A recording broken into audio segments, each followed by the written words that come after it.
بسم اللہ الرحمن الرحیم معزز ناظرین السلام علیکم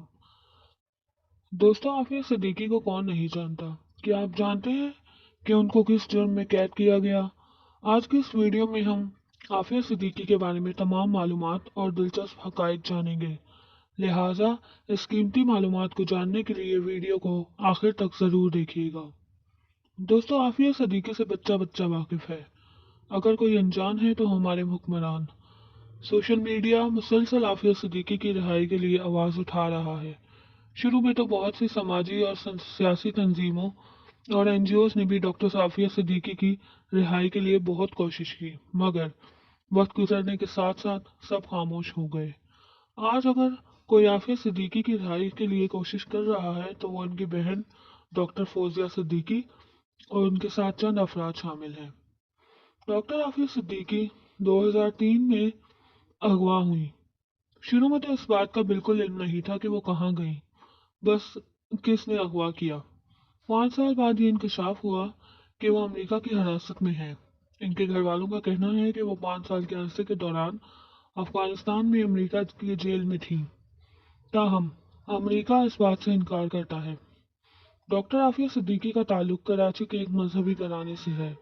ان کے والد کا نام محمد صالح صدیقی اور ماں کا نام عصمت صدیقی ہے ڈاکٹر عافیہ صدیقی کے والد ڈاکٹر تھے ان کو بہت شوق تھا کہ ان کی صاحبزادی بھی اعلیٰ تعلیم حاصل کرے انہوں نے بیٹی کی تعلیم و تربیت پر خاص توجہ دی ان کو اعلیٰ تعلیم دلوائی جس کے لیے وہ اپنے بھائی کے ساتھ امریکہ گئی اور وہاں سے تعلیم حاصل کی اور اسی دوران انہوں نے افغانستان بوسنیا اور چچنیا کی حاملہ خواتین کے لیے چندہ مہم چلائی اس میں کوئی برائی نہیں اصل میں عافیہ صدیقی کے نظریات بہت مذہبی تھے اصل مسئلہ یہاں ہوا کہ جب چندہ اکٹھا کرنے والی جن تنظیموں کے ساتھ مل کر عافیہ صدیقی نے کام کیا ان میں سے ایک کا تعلق امریکہ سے تھا جس کا نام مرسی انٹرنیشنل ریلیف ایجنسی تھا امریکہ نے اس تنظیم پر القاعدہ سے تعلق کے الزام میں پابندی لگا دی 1995 میں عافیہ صدیقی کی شادی کراچی کے ایک ڈاکٹر امجد خان سے ہوئی امجد خان بھی ڈاکٹر عافیہ صدیقی کی طرح بہت مذہبی تھے لیکن شادی کے کچھ عرصے بعد امجد خان کو یہ احساس ہوا کہ عافیہ صدیقی کے نظریات حد سے زیادہ مذہبی ہیں عافیہ صدیقی اکثر ان سے کہتی تھی کہ ہمیں افغانستان میں جا کر جہاد کرنا چاہیے لیکن ان کے شوہر اس بات سے انکار کر دیتے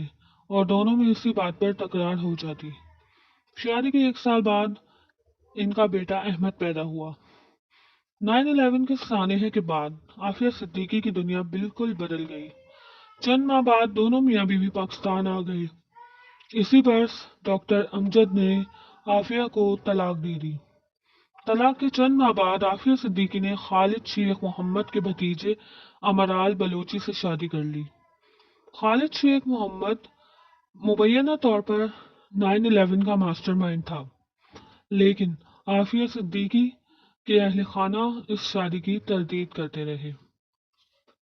دوستوں پھر مارچ 2003 میں ایف بی آئی نے ایک عالمی تنبیہ جاری کی جس میں یہ کہا گیا کہ ڈاکٹر عافیہ اور ان کے سابق شوہر امجد علی خان مطلوب ہیں اس کے چند ہفتوں بعد عافیہ اپنے تینوں بچوں 6 سالہ احمد 4 سالہ مریم اور 6 ماہ کی سلیمان کو ساتھ غائب ہو گئی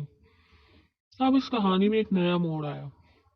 امریکہ نے اپنے اٹارنی جنرل جان ایشکرافٹ کے ذریعے ڈاکٹر عافیہ صدیقی کو القاعدہ کی خطرناک ملزم قرار دے دیا جبکہ عافیہ کے گھر والوں کا کہنا تھا کہ عافیہ 2003 سے 2008 تک افغانستان میں امریکی جیل میں قید تھیں جہاں ان پر اس قدر تشدد کیا گیا کہ وہ اپنی یادداشت کھو بیٹھی اس کے برعکس امریکی سفیر کا کہنا تھا کہ عافیہ جولائی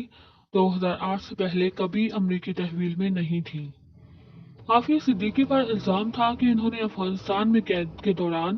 ایف بی آئی کے اہلکاروں کی ٹیم پر اس وقت قاتلانہ حملہ کرنے کی کوشش کی جب وہ ان سے تفتیش کر رہے تھے اگرچہ اس حملے میں کوئی اہلکار زخمی نہیں ہوا تھا